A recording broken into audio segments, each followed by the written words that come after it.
up? Thanks. Thanks. That's very lively. All right. Good night, everybody. Just wanted to say what's up. Thank y'all for coming, man. Thank y'all for coming. I'm in a good mood today. I'm in a good mood. This is how I knew I was in a good mood.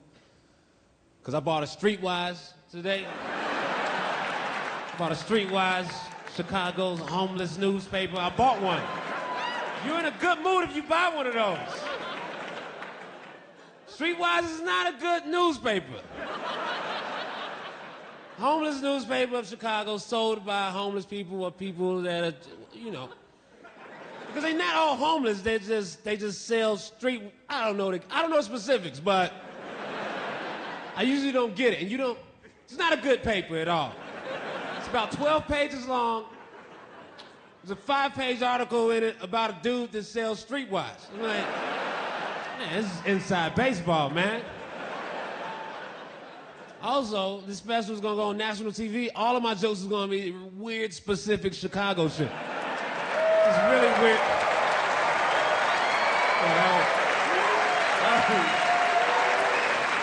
That would be great for y'all when it would play horribly nationally. Just weird jokes. Yeah, y'all know Nancy from Portillo's? What's the deal with Madison and Pulaski? That wouldn't be good. That wouldn't be a good comedy special. One of my first big shows I did here at the Vic in 2008, I had a gig opening for Tracy Morgan. And before the show started, I went to his dressing room and said, hey man, how much time do you want me to do before you go on stage? Now that's a simple question for the opener to ask the headliner, but he's such a weirdo. Hey, just me, but it affects my life in a more immediate way. Talk about food. Hey man, you gotta check out his restaurant. All right, I'll check that out tomorrow. Hey man, you got Grand Theft Auto? I don't get it yet, but I'll get it in a couple days. But if you say Obama's fucking up, well, I'm gonna go grab some food and play Grand Theft Auto. I don't know what you want to do about Obama. I'm not religious, and some people are very religious. And that's fine if people are religious, but it seems like the people that are religious are way more into getting me to be into religion than I am into getting them out of religion. Which is annoying. I hate that. And I only tell you that I'm not religious because it's my show and I can say what I want. I would never come to your house. Hey, what's up? I don't believe in the shit you believe in. All right, I'm out of here. Enjoy your Saturday. You got a beautiful family. Let me knock this Bible off. Peace out. I don't know why you got a Bible right at your front door anyway, whatever. That's rude to just yell your stuff at people when they didn't ask. Some people write me. I get messages online all the time about my beliefs. This woman wrote me this message.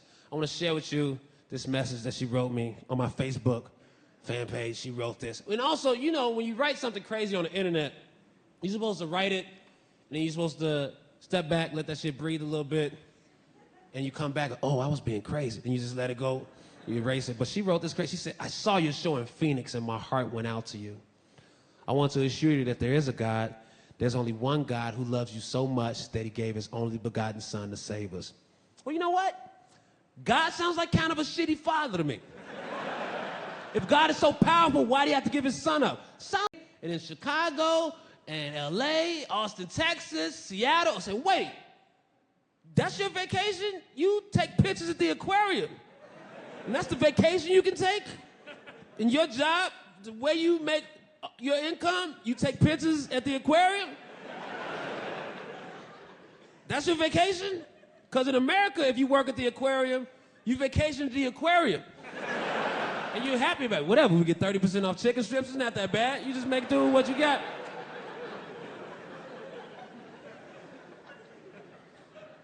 People have this energy about America when you go some places where they blame you.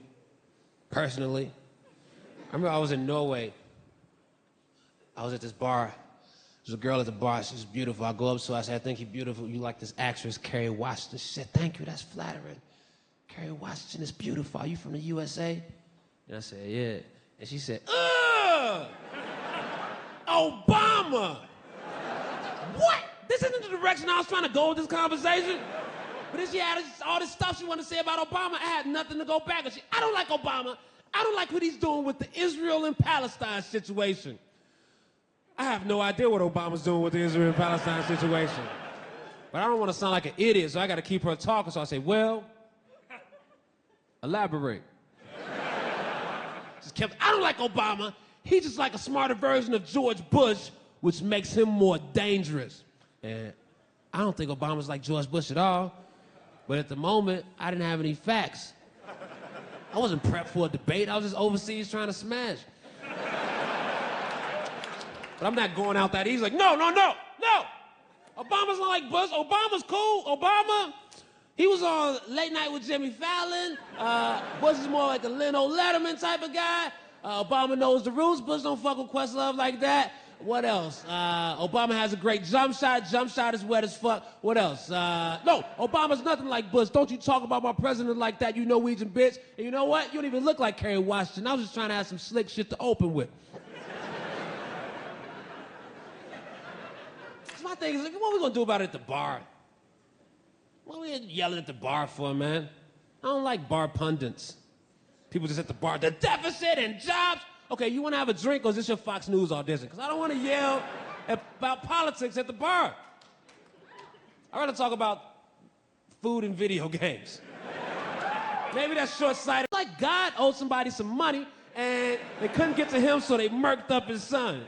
And that's what I really think happened. Jesus got stabbed up in the alley, but it's easier to sell crucifix, so it's easier to sell this shit than it is to sell that right there.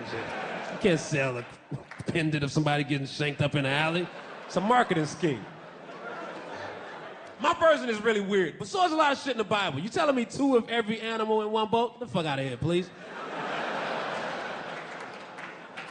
Jesus was born, died, and rose again, defeating Satan. Well, if Satan is defeated, then what the fuck are you messaging me for right now?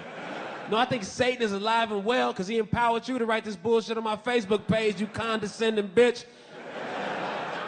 Believing and trusting in him, we will get to spend eternity with him in heaven. We will all spend eternity somewhere. I now pray for you every day and hope that you find your way to Jesus.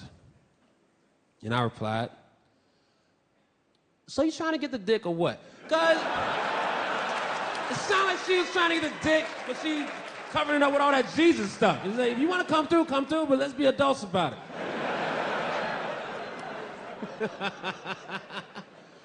Oh, this is fun, man. I'm trying to structure my life better. I spend too much time on the internet. Way too much time on social media, on Facebook. I waste too much time. I can't just look at a status and move along. I see the status got 36 likes. Can't accept it got 36 likes and move along. I gotta click on it and start reading the names of the people that liked it. Oh yeah, Jim would like some shit like that, huh? That's a waste of my life. What am I doing with my life? Twitter's interesting because strangers can just say whatever to me. It goes right to my phone. I check it. Fuck you! Right to my phone. The show sucked! Regular to my phone. Just strangers can just say whatever. People could beg for money, fundraise, beg, whatever, semantics. But sometimes people's causes get too personal for me. I got this one tweet, somebody said, hey, Hannibal, we're a family. We're about to lose our house in Pittsburgh. Can you retweet this link and donate so we don't lose our house? Like, this sounds personal. When I gamble on sports, it makes me wish horrible things on other teams' players. I have money on Game 7, Heat versus Spurs. It was tight in the fourth quarter. I started thinking, you know what? If Tim Duncan dropped dead right now, I feel like the Heat could rally around that. And maybe they'd be energized on Tim Duncan's sudden death and the Spurs wouldn't play so well because they're sad about it, There'd be lots of grief-related turnovers. Just hella 5-second violations because Ginobili's holding the ball, just looking off into the distance, sadly. 5 seconds, Heat ball. Hell yeah, we're gonna cover. I'd be the worst courtside reporter. So Dwight Howard, how do you feel like your 12 missed free throws affect the people that bet the over?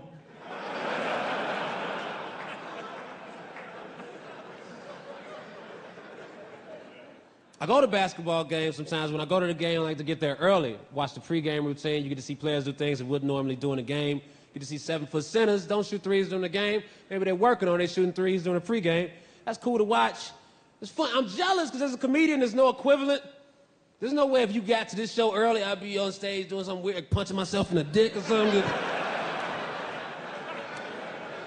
And what's Hannibal doing? Oh, that's his pre-show routine. He's just working on that. That's not his regular show is more stories and observational, but he might be punching himself in the dick on the next special. Sports frames my thinking in a weird way. I went to this poetry event in Charlotte. This woman got on stage. She said, "This piece is dedicated to my sister. She's been in an abusive relationship for 17 years. I said, holy shit. So she's been getting her ass whooped for Kobe Bryant's entire career. The whole time, from him going on prom with Brandy, getting drafted by the Hornets, traded to the Lakers with Vlade Divac, coming off the bench behind Nick Van Exel and Eddie Jones, winning the dunk contest in this rookie, and she was getting her ass whooped while all that was going on.